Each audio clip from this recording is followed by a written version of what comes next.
earth. It was March 1st in the year 1692 that the Salem Witch hunt began.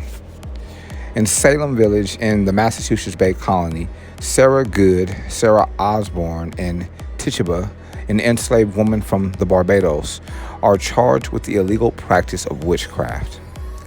Later that day, Tituba, possibly under coercion, confessed to the crime, encouraging the authorities to seek out more Salem witches. Trouble in the small Puritan community began the month before when 9-year-old Elizabeth Parris and 11-year-old Abigail Williams, the daughter and niece, respectively, of the Reverend Samuel Parris, began experiencing fits and other mysterious maladies. A doctor concluded that the children were suffering from the effects of witchcraft, and the young girls corroborated the doctor's diagnosis.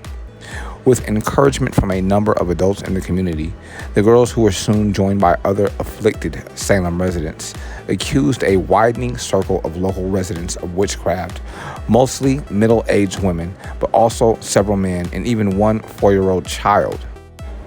During the next few months, the afflicted area residents incriminated more than 150 women and men from Salem Village and the surrounding areas of satanic practices. In June of 1692, a special court of oyer to hear the terminer to decide convened in Salem under Chief Justice William Stockton to judge the accused. The first to be tried was Bridget Bishop of Salem, who was found guilty. She was sentenced to be hanged and continued her eternity on June 10th in 1692. 13 more women and 4 men from all stations of life followed her to the gallows. One man, Giles Corey, was sentenced to execution by crushing. He also continued his eternity. Most of those tried were condemned on the basis of the witnesses' behavior during the actual proceedings, characterized by fits and hallucinations that were argued to be caused by the defendants on trial. In October of 1692, Governor William Phips of Massachusetts ordered the Court of Oyer and Terminer dissolved and replaced with the Superior Court of Judicature, which forbade the type of sensational testimony allowed in the earlier trials. Executions ceased, and the Superior Court eventually released all those awaiting trial and pardoned those sentenced to death. The Salem Witch trials, which resulted in the executions of 19 innocent women and men, had effectively ended.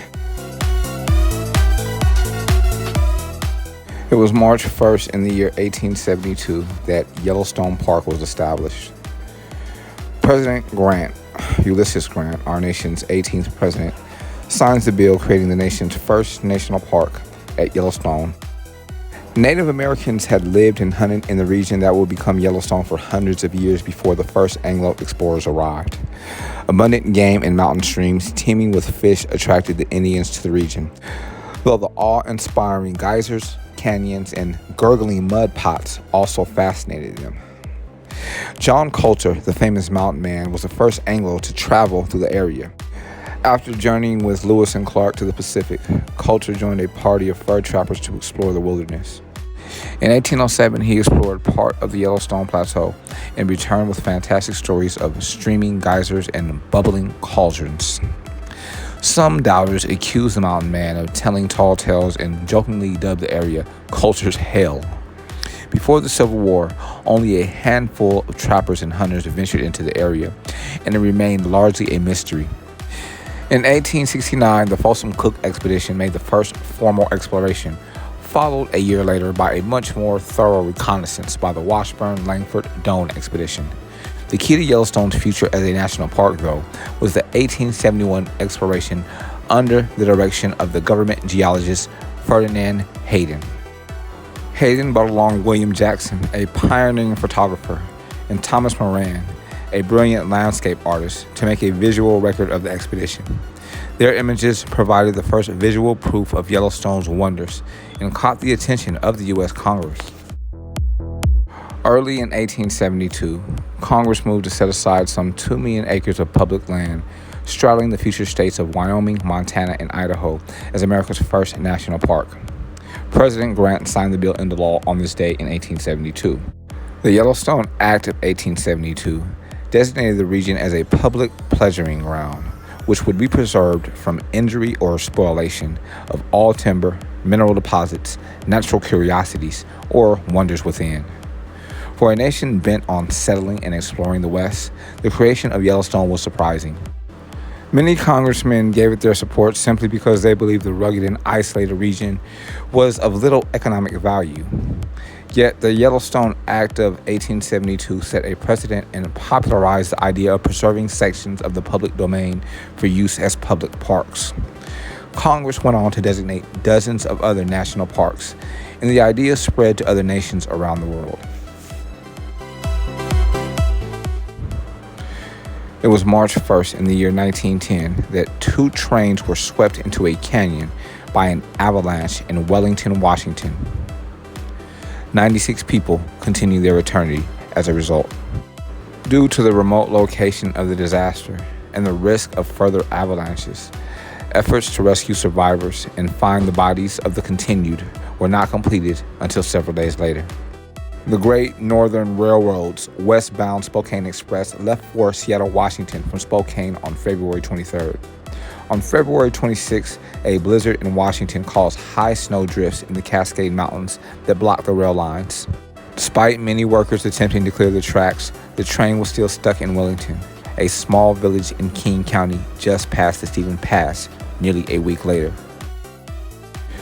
The area's telegraph lines had come down in the storm, and there was little passengers or train personnel could do but wait out the storm.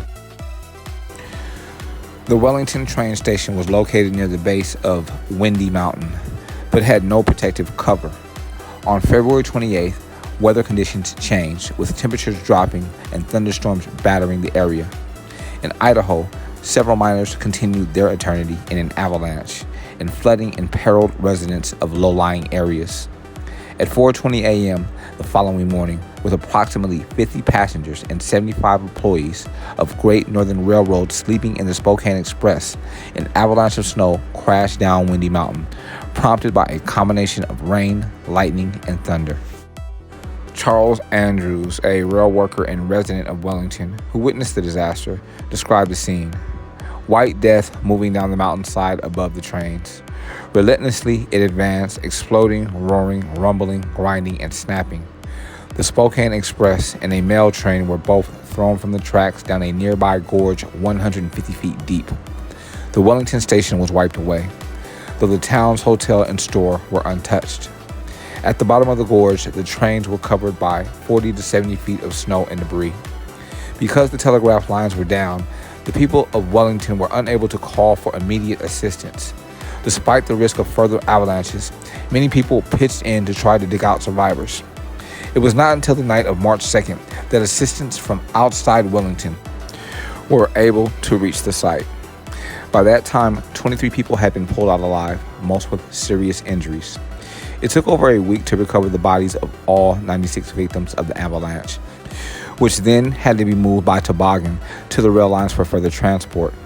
In the aftermath of this tragedy, the worst in Washington's history to that time, the town of Wellington was renamed Ty, and new rail lines with protective tunnels were established. The old line is now a popular hiking trail.